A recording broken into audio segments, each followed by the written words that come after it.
Hi, everyone.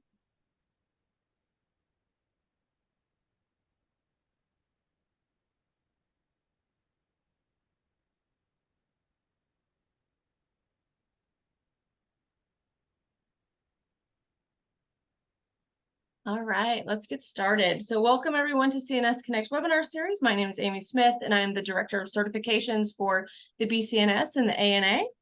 And today I am joined by Kate Costello, who is going to share her expertise on the evolution from health coach to nutritionist. As a reminder, you can put any questions that you have in the chat or the Q&A, and we'll keep an eye on that throughout the presentation and take any questions at the end. If you are a CNS, you can earn 1 CEU for today's webinar. We recently added category number 5, which is professional development. So it'll be in that category. It does have a limit of 10 CEUs per recertification period. I will put a survey in the chat towards the end, so make sure you fill that out if you're a CNS to get your certificate of CE. So let me tell you a little bit about Kate. So Kate is a licensed nutritionist, a wellness coach, and mentor in the DMV, DC, Maryland, Virginia area. Kate is a deep listener and a creative thinker that teaches clients the practical truths of nutrition and the accessibility of daily nutrient-dense eating. She helps people that experience digestive symptoms, hormonal imbalance, autoimmune conditions, and food addiction and aversions. Kate is a clinician at Rebecca Snow Nutrition and a mentor with the Nutrition and Herbal Collective. So let me stop sharing and I will turn it over to you. Hi, everyone.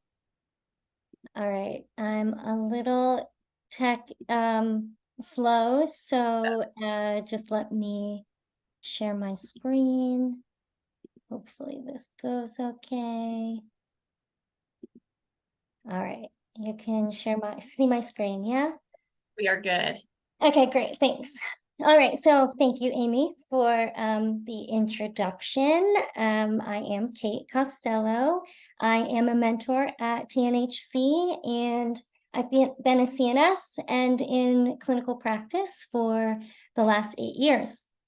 And I went to MUIH for both my graduate degrees in nutrition, of course, and then in health and wellness coaching. Okay, so the coach in me, of course, loves to set an agenda for our time together.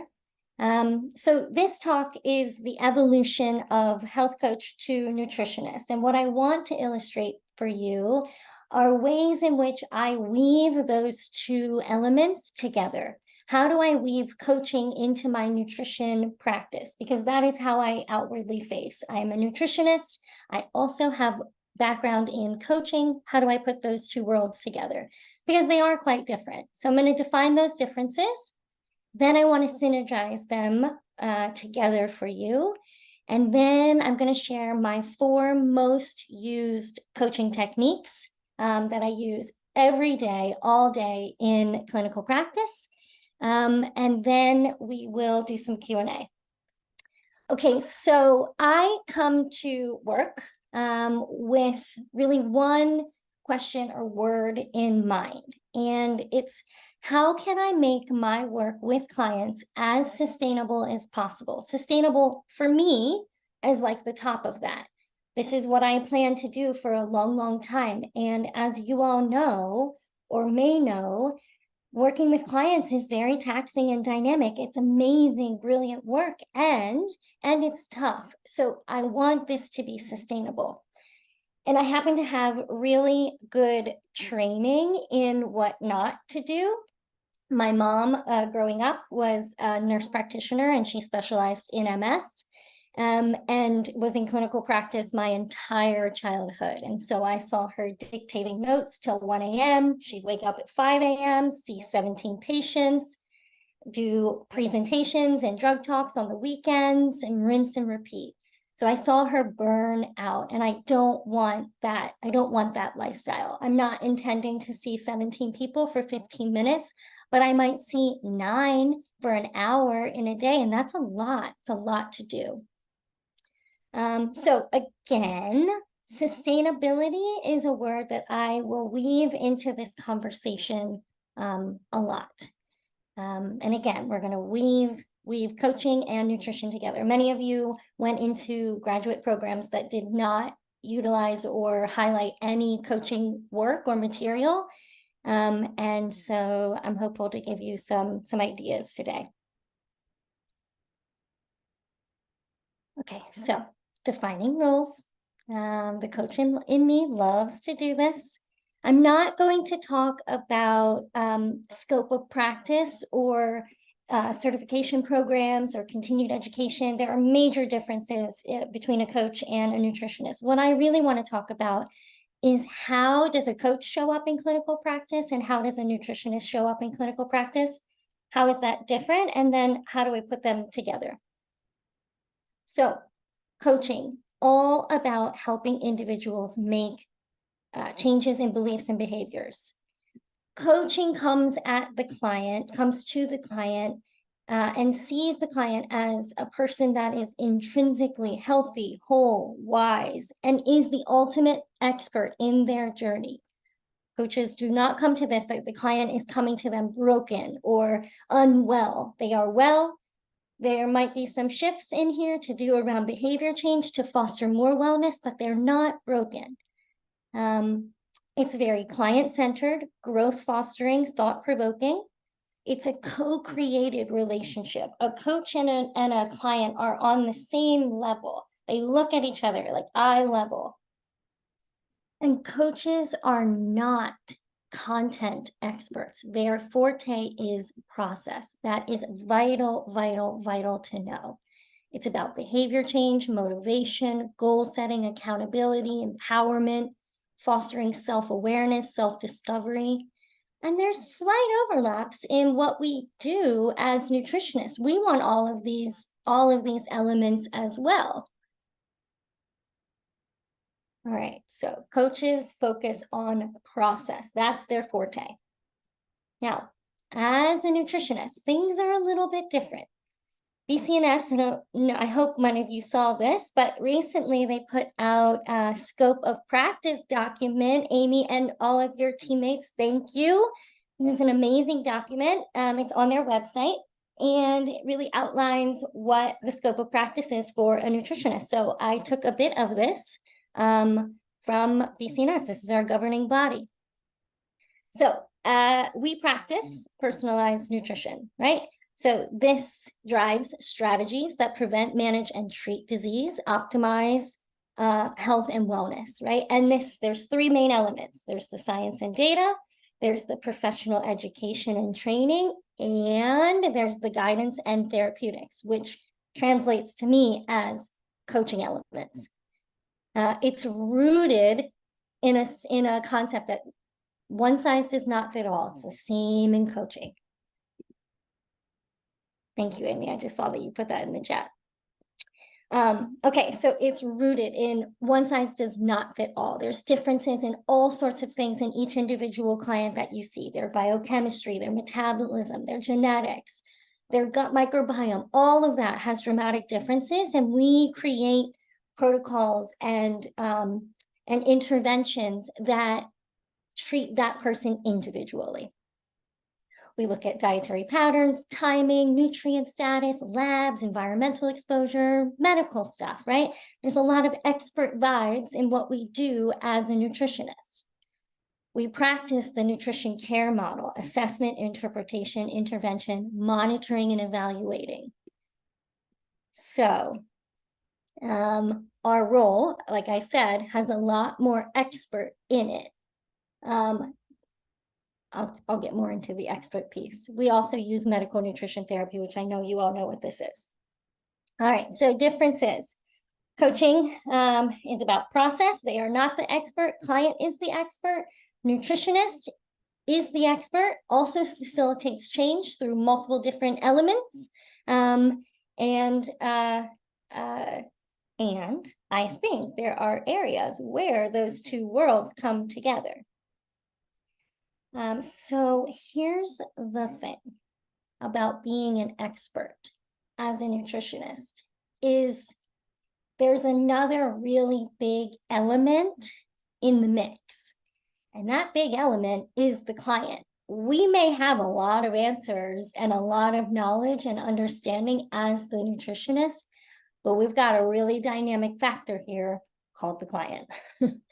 And so how do we navigate both of those worlds, being an expert and having the client engaged in the process? The client is coming to you for change, and you might want some change for them based upon their goals and based upon your assessment of them, their labs, the intake process, all of that.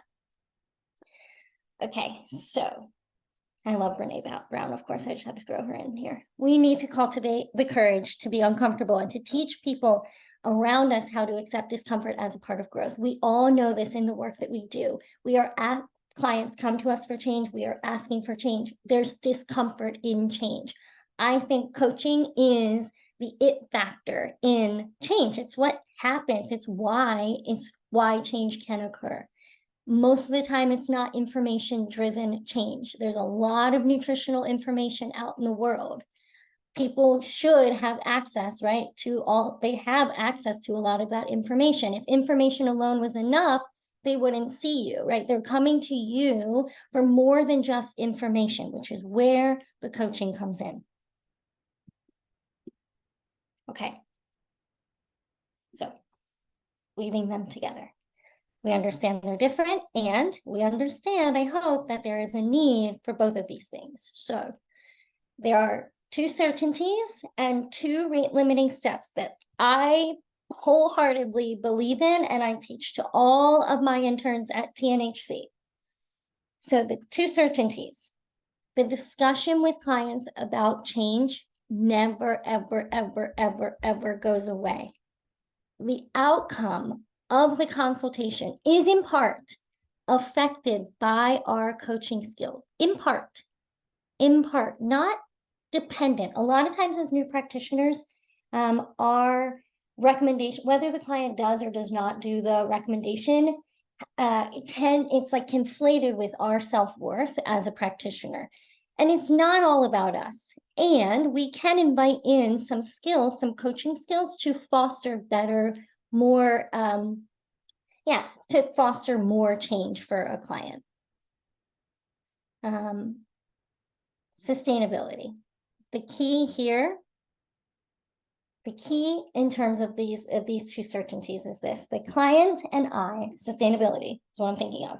The client and I want the client and I to have some form of equality in what we are bringing to the session, how much work, how much heavy lifting both of us are doing.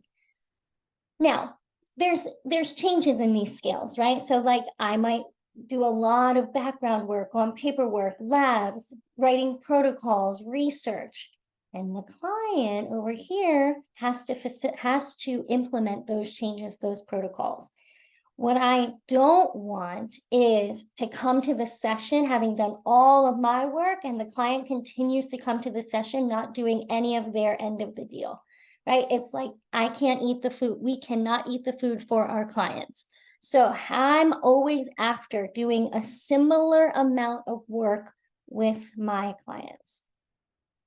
Okay, 2 rate limiting steps to our work as nutritionists is, and please take this, if it makes sense to you, take it. I use this a lot. I say this to clients when they ask me, Kate, this is in our strategy call or something, Kate, how long will this take? How long will working with you take? And this is my answer. There are 2 rate limiting steps to the work that I do, and there's probably more, but for ease. The rate at which physiology can change, right? Think about life cycles of a red blood cell, white blood cells, menstrual cycles. It's relatively straightforward. You've got the right nutrient, the tool, the intervention. The body needs some time, right? It has certain cycles. The second, the much, much, much, much more dynamic piece is the rate at which someone can make change. This is the most dynamic piece of clinical practice. You may have the best designed, well-researched, thoroughly researched protocol, but if a client cannot implement it, nothing happens. Like I said before, coaching techniques are your it factor as a nutritionist, as a successful, sustainable, not burned out nutritionist. I like to say this to my interns And the percentages don't really matter, but I spend like 20% of my work as a clinical nutritionist on the nutrition, and the other 80% on coaching. And it doesn't need to be those ratios for you, but it's to illustrate that there's a huge amount of this in the work that we do as nutritionists.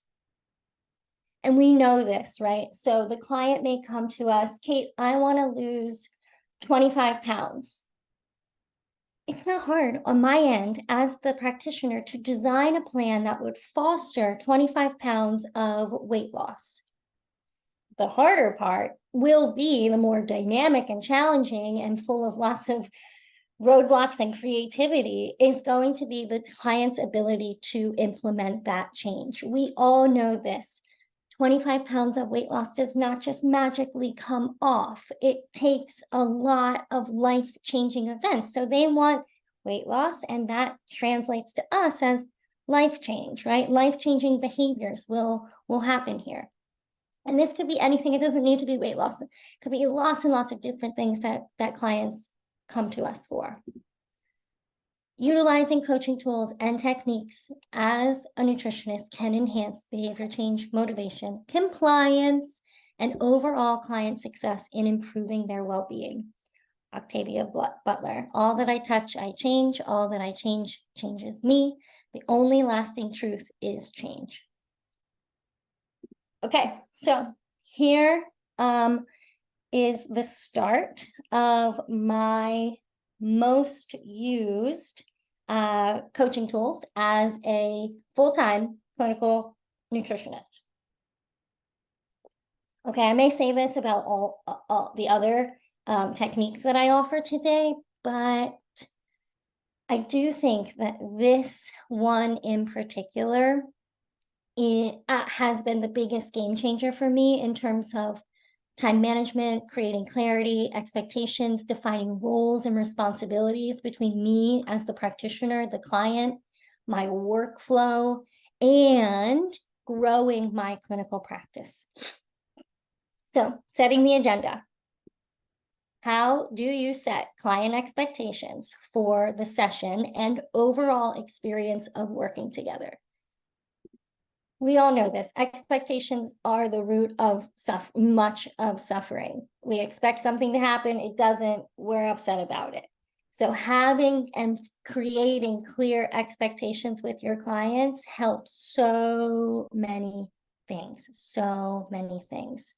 I think that overlooking setting the agenda or setting expectations for clients is an overlooked piece of the puzzle and coaching tool that's vital to the functionality of your clinical practice.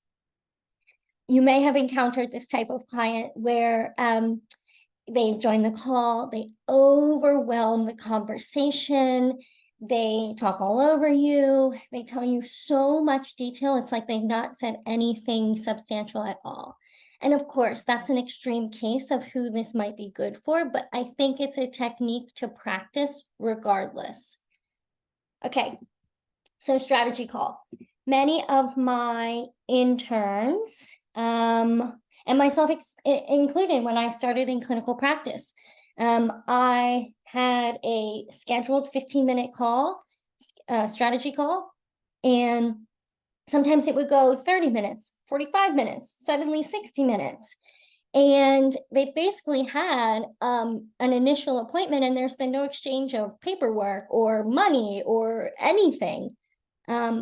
So I knew I had to figure that out. That is no good for your workflow, your sustainability, for client retention, none of that. So here's my offering. This is what I do, literally what I say in my strategy call, and you can take it and riff it, run with it. Okay, so Kelly is my client. Hi, Kelly. Great to connect today. All good to jump right in? I intentionally leave out a lot of that unnecessary small talk. Hi, how are you? What's going on? I only have 15 minutes. And they have scheduled this call. So we're clear on like, we need to talk about this one thing. So I leave that out. All good to jump in? Okay, we've got 15 minutes today. I'd like to hear the 5-minute version of what's going on. And then I'm going to share about me, my practice, and what next steps working together will look like. Period. So in 5 seconds flat, I've just set the agenda, the expectations of the call. Everyone's on the same page. You could turn that 5-minute version into 3 bullet points or 3 to 5 most important nutritionally relevant things that are going on. Make it your own. The point of this is that you've given a structure to the call and what the tone of the expectations of the call are. You've given time frames, time limits, and what the nature of the call is. Hope that's clear. Okay, strategy call. Same thing. The thing about setting the agenda and expectations is you have to do this over and over and over with clients, right? They're stepping into your world. How do you run your world, your clinical practice? And if any of you have kids or partners or animals, you know that you have to clearly communicate your expectations about what you're after, what your needs are over and over and over again. So same thing in clinical practice. Okay, the initial. Okay, so background noise. This is a little bit birthed for me from an old life I had as a spin instructor, and I would teach at 6 in the morning. And if any of you have taken spin classes, you know it's an insane amount of output from your body, and it's hard to judge where you might be in those 60 minutes. So what I started doing for my spin students is I would give them the high notes of the class. We're going to do 3 hills, 2 sprints, and a set of jumps, and then we're done. So you can kind of measure what your output's going to be. So I take this inspiration directly from that. So my initials. Again, this is my experience. This is what I teach my interns. This is not the only option or the only methodology. Take what you want from it, leave the rest. The take home of this again is to set expectations, set the agenda for the experience of working with clients because of all the benefits that it gives you. So initial. Kelly again. Hi, Kelly. We do maybe baby bits of small talk. Then I say, okay, let's get into it. I want to give you a little outline of our time together today. First, thank you for filling out all of the paperwork. We have 90 minutes. I like to split this into 2 parts. First 60 minutes or so, we'll talk and talk and talk. We'll start with goals. I have a lot of questions. I'm certain you have a lot of questions. The conversation will hyper-focus in certain areas, table others, just the nature of the intro session. I will pause you and interrupt you, not out of rudeness, but to gather as much information as possible. The last 30 minutes we'll use to gel the conversation back together. What's your homework, my homework? When are we going to meet again? All of that at the end. Yeah? All right, let's start with goals. What's your 1, 2, 3 in working together? This alone of running my initial session in this way, it's like if I could show you a graph of when I started doing this and what occurred in terms of like my client retention, a massive, massive change. Simply by setting expectations. That took me maybe 2.5 minutes to say. It also builds and buffers in things that you may or may not do or get to in the session. I can't tell you how many times I have forgotten to ask about water, but I've padded in that I'm going to hyper-focus area, table others, or forget others, and I'll follow up on it. Okay, last one, follow-up session, same deal. Kelly, great to see you. I'm eager to see and hear how it's been between sessions. We have 45 minutes today. I want to start with what went well, touch on what didn't, then let's talk about X, Y, and Z. I promise you, this tool alone will change your clinical practice. Okay, next up, the umbrella of active listening. Summarizing, paraphrasing, reflective listening. Okay, so everything in clinical practice, in my opinion, hinges on listening. I don't know if any of you have seen this, but there's a great video that my couples therapist showed us once. It's male and female. It's zoomed in, and the woman's like, gosh, complaining about this pain, this tenderness, this pressure in her head. It won't stop. And the video is zooming out, zooming out, zooming out. And there's a nail in her head. And the husband is like, yeah, uh-huh.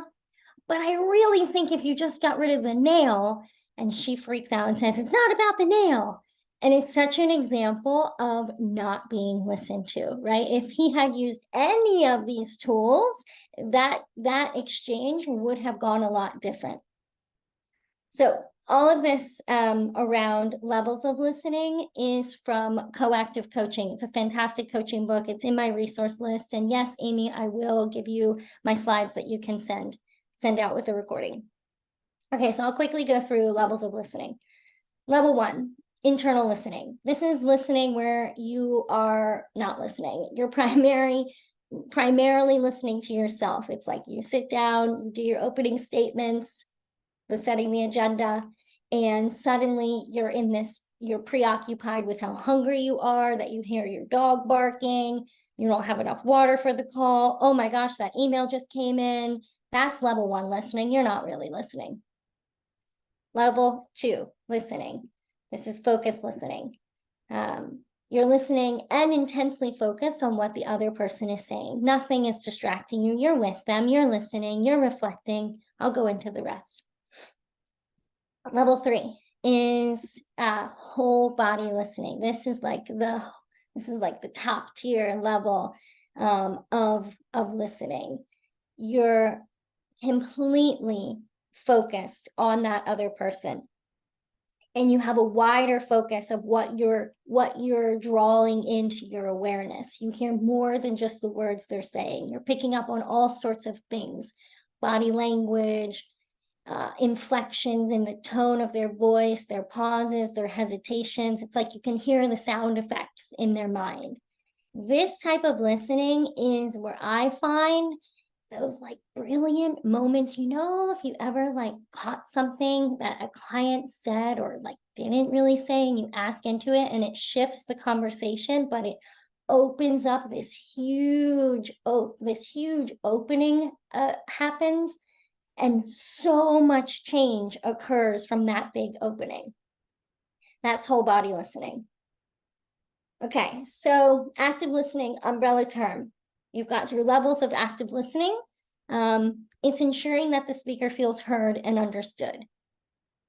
Active listening also, I think of it like, can you, as the practitioner, keep a calm, relaxed face when a client overshares or is talking about the details of their stool or their eating habits? That's really active listening. This is missed. I see, as you all know, if you're in an internship, you have recordings, client recordings. And so I see this a lot in my interns, that they're so eager to ask all the questions and gather all the information that they're not listening. So the practice here is using things like summarizing, paraphrasing, reflective listening. Summarizing, you play back their own words. My favorite way to do this, because I love cussing, is if a client says a cuss word, I am using that cuss word when I summarize back to them what they just said. Paraphrasing, a little bit different than summarizing. You're using less of their words and more of what you believe is the heavy meaning of what the client is saying in the conversation. Then you've got reflective listening. Reflective listening affirms the client's experience. It reflects back to the client using their words and asking for confirmation or clarification that you heard everything correctly. This helps anchor our one-on-one sessions. It builds safety and trust in the client. When you're using their words, you're affirming their experience, then you're asking a question from that space. Okay. Amy, I may send this. I have a whole document that I can send as well in this that are a whole bunch of questions and sentence stems. Here's one of those. This is maybe a good thing to screenshot. These are sentence stems. Please don't feel like you need to use these things verbatim, the way that I'm talking about them or speaking about them, or the way that you're reading them in this screenshot. My offer to you, maybe from after this webinar, is to maybe choose 2 of these sentence stems in your next one-on-one and just see what happens. It's not that uncommon for you to say, let me see if I understand this about your bloating. Reflect back to them what they just said. I'm intrigued by what happens for you at night, and then what happens to your sleep as a result of that. Yeah, I think that I'd love to hear more about this. I'm interested in. I love these sentence stems. They're so, so helpful. As I listen to you, I'm hearing blah, blah, blah. Is there anything else you feel I should know? That's probably a good one to use when you're going over the goals in the beginning of your initial session. So some sentence stems, feel free, screenshot that. It will, of course, come in my slides. Okay, powerful questions. I can't talk about coaching tools without talking about active listening and powerful questions. It's just, I don't make the rules. Okay, so powerful questions. These come in the form typically of open-ended or a closed-ended question. You've got your active listening, summarizing, paraphrasing, reflective inquiry, reflective listening, and then the powerful question. That's kind of how it spills out. So the choice between an open-ended or a closed question, I think, depends on your communication goals. So open-ended questions promote exploration, encourage client engagement. They facilitate deeper discussions. They're valuable in building rapport and understanding clients on a more profound level. Closed questions, on the other hand, are more precise. They're more efficient. They obtain specific information and confirm details. I think a combination of them is what you will use as a nutritionist. And this is where, if you've been a health coach, then a nutritionist, this is a key factor for you. Again, you're flexing those muscles of being more of an expert as a nutritionist than you may have been in your previous life as a health coach. And only using open-ended questions does not get you to that protocol detail. And maybe that's not your objective, but if it is, I think there's an important dance between both open and closed questions. And I think there's an art to it, and there's curiosity in it.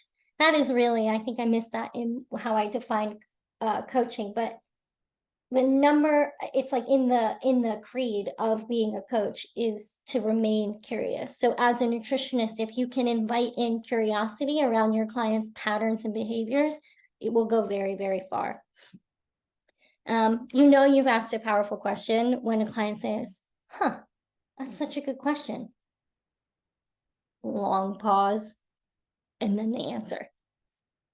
Often your powerful questions are simple, simple, simple.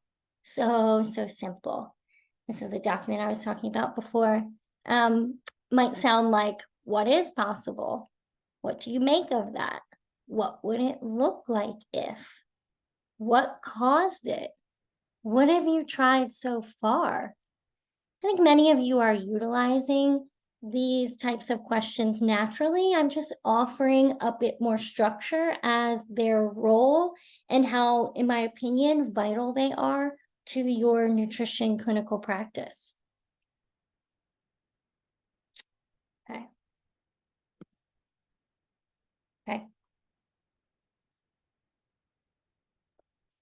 This is my favorite of all. Oh, well, I've said that about setting the agenda, but this is another really important one. At TNHC, we have a free resource hub. And so if you're plugged into our network, you may have seen that I spoke about this earlier this year. This is my powerful coaching question of the year, reflective inquiry.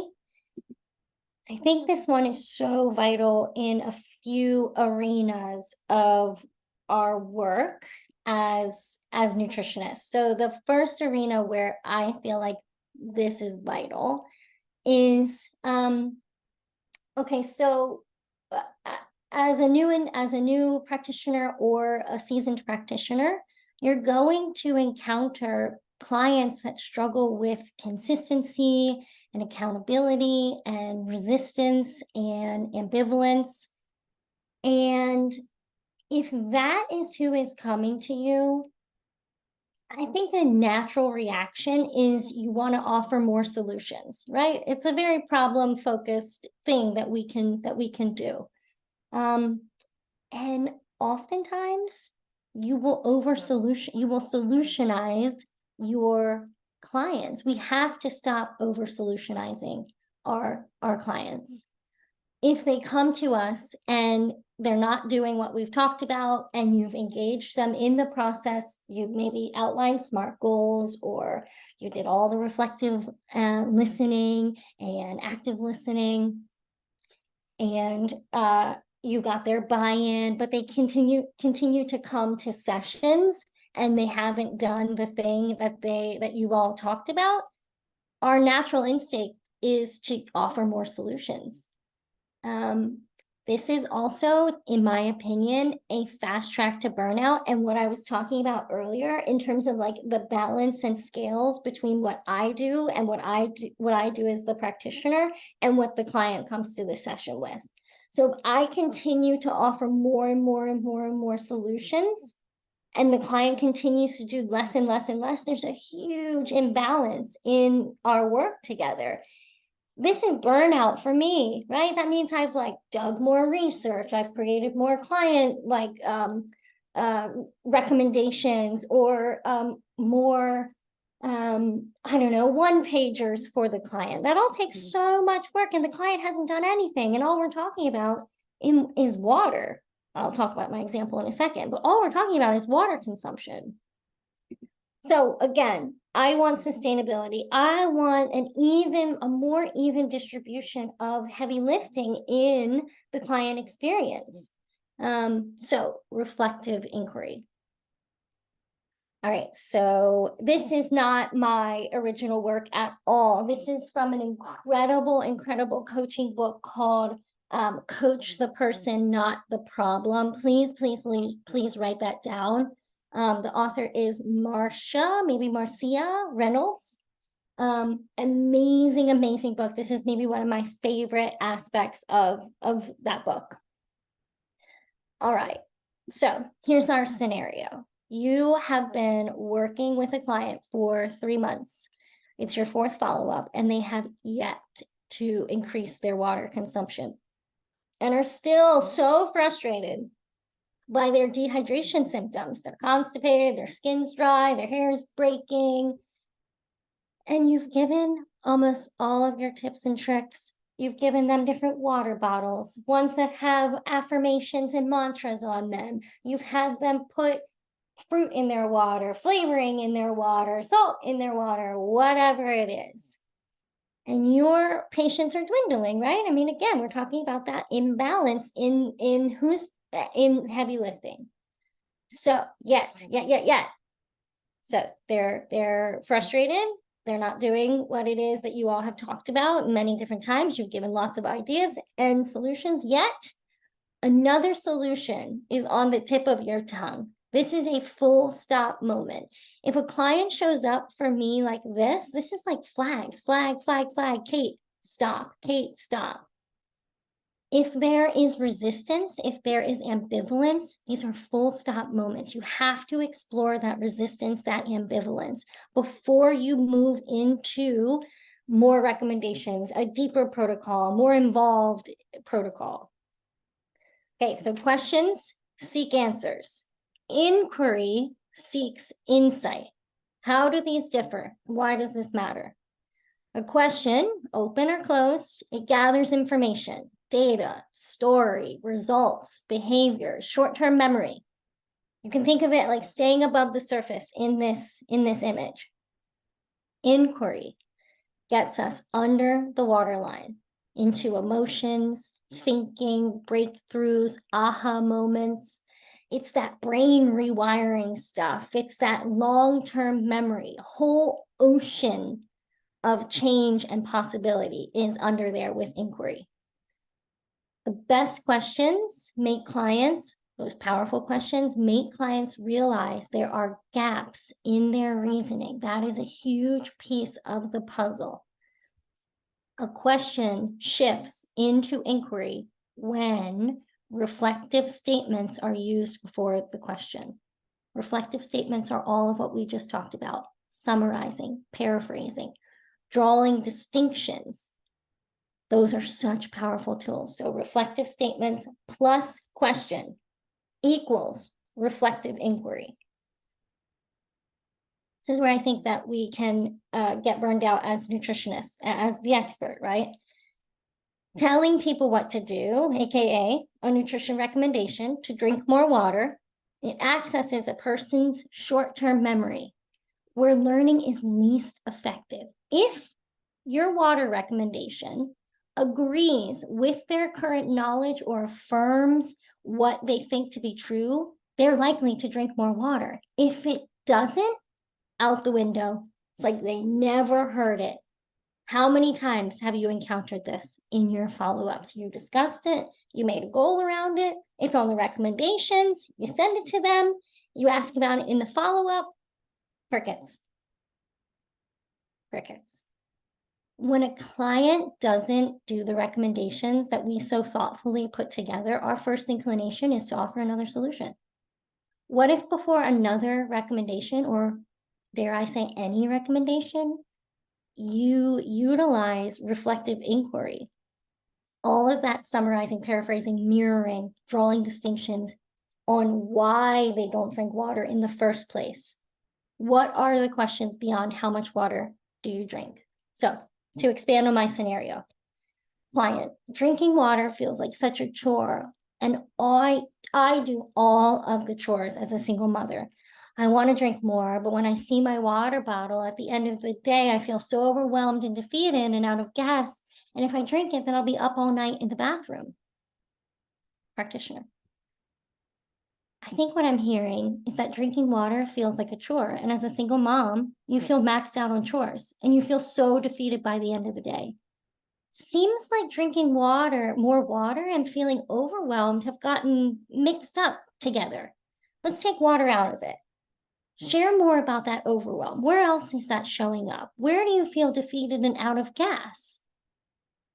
Inquiry is your ticket to working smarter, not harder. You do not need to have all of the solutions and answers for your clients. You won't. And if you practice listening, reflecting, recapping, summarizing, mirroring, clarifying, drawing distinctions before asking another question, please let me know. Does it simplify your recommendations? Do your client outcomes change? And do you feel the weight of needing to know everything and have all of the answers and solutions? Do you feel that come off of you? That is sustainable practice to me. So my last offer here is, as again, we're weaving together coaching and nutrition. Can you lean into those reflective statements, then questions? Again, reflective statements, questions, that generates inquiry. So just as a small recap, we did setting the agenda, active listening, summarizing, paraphrasing, powerful questions, and lastly, reflective inquiry. These are all tools that I use on a daily basis in my clinical practice. I have a list of some of my favorite coaching resources. You can screenshot it and I will send it out in my slides. And I would like to do some Q&A. And so the way I think about this, again, it's a very coaching model. Certainly you're welcome to ask any questions about the content that I presented on, or if you happen to have a kind of coaching-esque or client scenario that you are kind of stuck in, where any of these strategies or others could be utilized, I'm happy to field those types of questions. If you want to do that, you'll need to raise your hand, and then Amy can unmute you. In TNHC, we have one of our group meetings, our clinical working groups, and certainly we go through cases and case studies. And the other thing that I think is really valuable in those group meetings are conversations around kind of stuckness with clients, a roadblock that you continue to run into, why a client is showing up in a certain way. And yeah, in my opinion, coaching is where it's at. That's what's being asked under the surface of those client scenarios. So I'm happy to open it up to that. Feel free to raise your hand if you would like to talk. We've got one question in the chat though. Christina's asking, do you have any suggestions for clients who are very closed-mouthed and resistant to open up? I find this more so when clients are referred by their physician. Totally. Yes, Christine, this is very common when a client is not seeking you on their own. I think my recommendation for these clients is to build as much rapport as possible. Not that you want to befriend them, but you want to get on their level. You're on their team. You know, patients and doctors are often not on the same, they're like a mismatch, not on the same team. The doctor wants this, the patient doesn't. I think where we can come in the more like integrative and wellness-based world is to get on their team, get on their side, be an advocate for them. And no, I didn't go over this, but there are stages of change. I would get very familiar with stages of change. And there are many, many, many resources out there around coaching questions, STEM questions that help with stages of change. So if somebody's in pre-contemplation, which is often where this client is living, how can you identify that they're in pre-contemplation, and how can you use certain sentence stems and question stems to shift them inch by inch by inch out of pre-contemplation and into contemplation, which is where more change can occur. I hope I answered that. All right, let's see. Tara says, thanks for the great presentation and background. Oh, background. I was previously a health coach for about 10 years and I'm about to start supervision hours for the CNS. I'm working with a few clients who previously worked with me as a coach. Any pointers for how to make the transition to sprinkling in more clinical nutrition to the coaching relationship while you were still in the training process? So kind of doing the reverse action.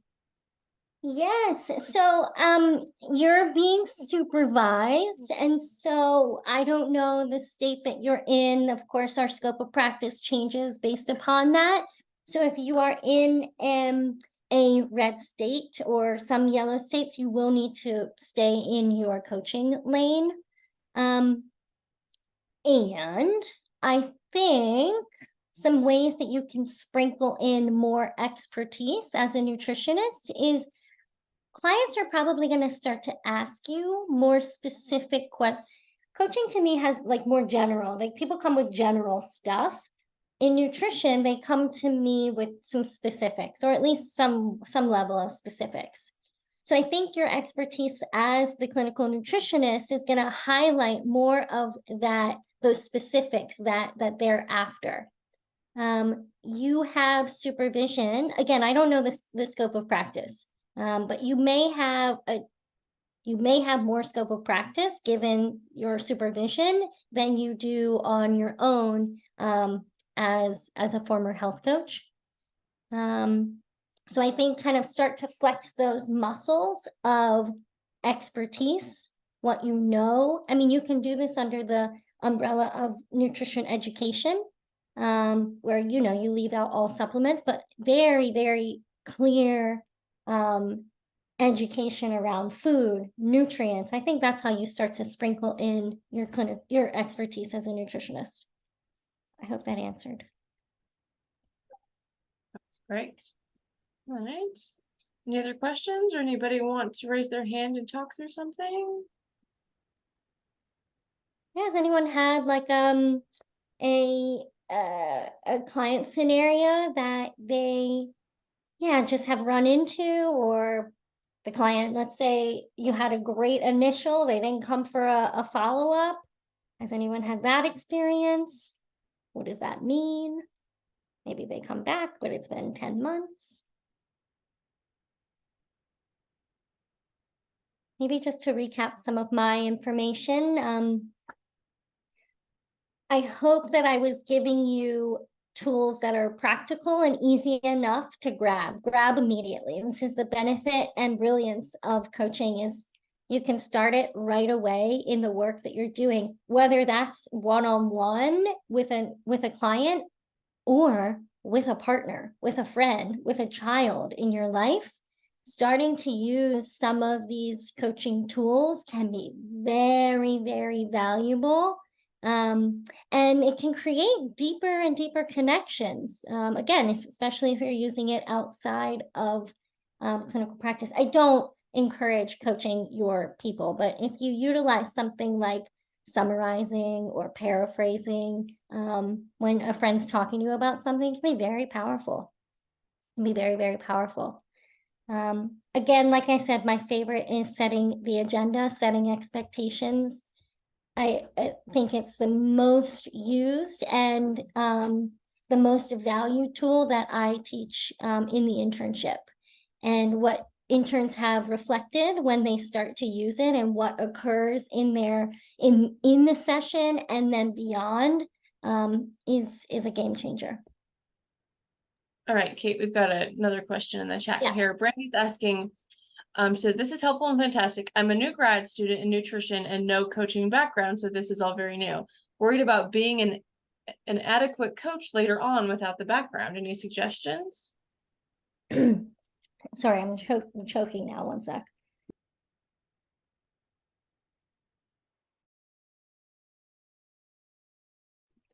Oh, you don't need to be an expert in coaching in order to do some of this stuff. You're likely naturally doing it anyway. Asking an open-ended question does not require any sort of expertise or training or background in coaching. There's so many resources out there. I mean, if you only look at my PowerPoint presentation and look at some of the things that I added, so helpful to just start with those sentence stems. They can be a game changer for layering and weaving in any sort of element of coaching. You will know when you need and want more training in coaching. I mean, this was my experience. I had my nutrition degree. I was seeing clients, things were going pretty well, all right, but I wasn't like getting the depth that I was after, the depth of change, that real transformational change. So I went back for another degree, but it's not something that's a requirement in order to get the outcomes and have the practice that you want. I think, again, you can just focus on some of those sentence stems, you're already coaching. Do you have any resources that you do recommend, Kate? Coaching resources? Yeah. Yeah. Oh, she's already ahead of me. She's got the Yeah, slide. these are some of my favorite resources. And these are all books and or websites that give you tons and tons of resources. Here's the thing about coaching. You can't just read it in a book. You've got to practice it. And so whatever tool you want to use, just start practicing it. That is your ticket to starting to do this. It doesn't have to be perfect. The client doesn't know the difference of if you're coaching or being a nutritionist. They're just trying to feel better, and you're helping them on that path. So these, again, are resources to you, but they are books. Bring this information to life when you're working with people, like I said, one-on-one, or people in your life. Awesome, thank you. Any other questions? We still have a few minutes.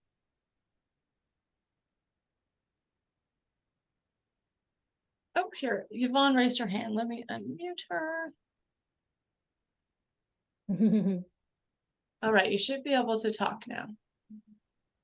Hi, Kate. It's Yvonne. Hi. I'm driving, Sorry for the noise. I'm curious to hear more about how you end the session. So in the beginning, we're going to set goals and the agenda, but at the end, can you just pull on that thread a little further, like what Yes. a really nicely defined cap, that end cap to the session is again? Yes, brilliant question, Yvonne. Okay, so this is the way my practice runs. We do not utilize packages in our practice. So I book one session after another. It's dependent on me, really, in order to book that session. So how I kind of wrap things up. So again, I've got my 60 minutes, my 30 minutes, gelling the conversation back together. So I've gelled it. Part of that gel is there's a bit of education in there on what we're talking about. And I send a one pager to the client after the session. So I say all of that. Okay, so homework. Your homework, I start to list it out. My homework, I start to list it out. When are we going to meet again? This is a vital, vital piece to a thriving, growing practice is you have to book that client again. If you leave it open-ended and up for them, they don't know. It's like they don't know they should book again unless you say it. Now, if you sell packages, this ending I think is a little bit different. But again, in my model, this was a game changer for me. So I review the things that we've talked about, the high notes, the homework items. You're going to do this. I'm going to do this. I'm going to send my one pager. You will hear from me with that one pager in 24 to 48 hours. That gives me some space to kind of synthesize. I missed that part. I say I need a little bit of time to kind of synthesize through everything that we just discussed. I need 24 to 48 hours. You will hear from me with that one pager then. If you have questions, my preferred method of communication between sessions is the healthy chat, practice better chat. If the question is more extensive, then we will move our follow-up session sooner. If not, I will field kind of any questions on clarity in the chat. When will I see you again? Let's look at calendars. That is how I end my sessions. Oh, wow, that's great.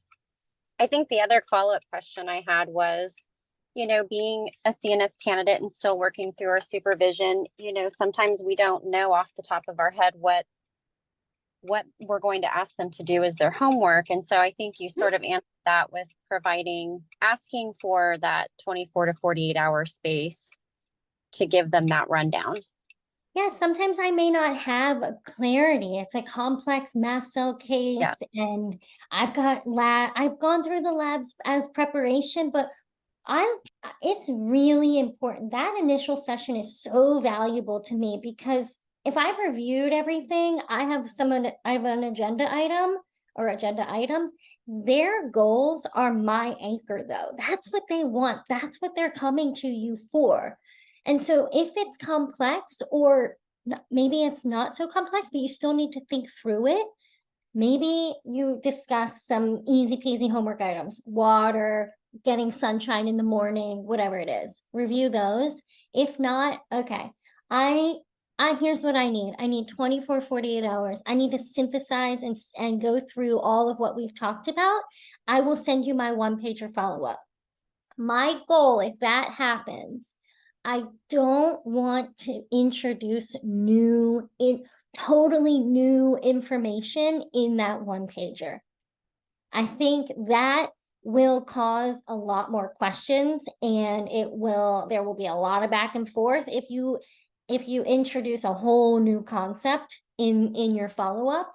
If there is something that you do want to highlight that you did not talk about, you can say next session, I want to discuss X, Y, and Z. You can communicate it to them through the chat, through your recommendations. Some practitioners will do a report of findings. So they'll have their initial, that 90 minutes, then they'll have a follow-up in a week. That is 15 minutes, 30 minutes, where they will do a report of findings. And in that, you can gain clarity, get agreement, set goals for the protocol that you create. Okay, that's very helpful. Yes, thank you so much. You're welcome. All right, Amy, shall we leave it there? That looks good. We're right at 3 o'clock. Thank you so much, Kate. And I will send out the slides and the recording to everyone in the next day or two by the end of the day on Friday. So thank you so much, Kate. This was wonderful and very helpful. And I put the CE survey in the chat and the link to the upcoming webinars. So we have Rebecca Snow from Nutrition and Herbal Collective doing another webinar. Let's see. It's coming up. Oh, on the 19th, she's going to be discussing community workshops. So that'll be a good topic that we've never spoke about. So, all right, everyone, have a wonderful day. Thanks again, Kate. Bye. Thank you. Bye. See you.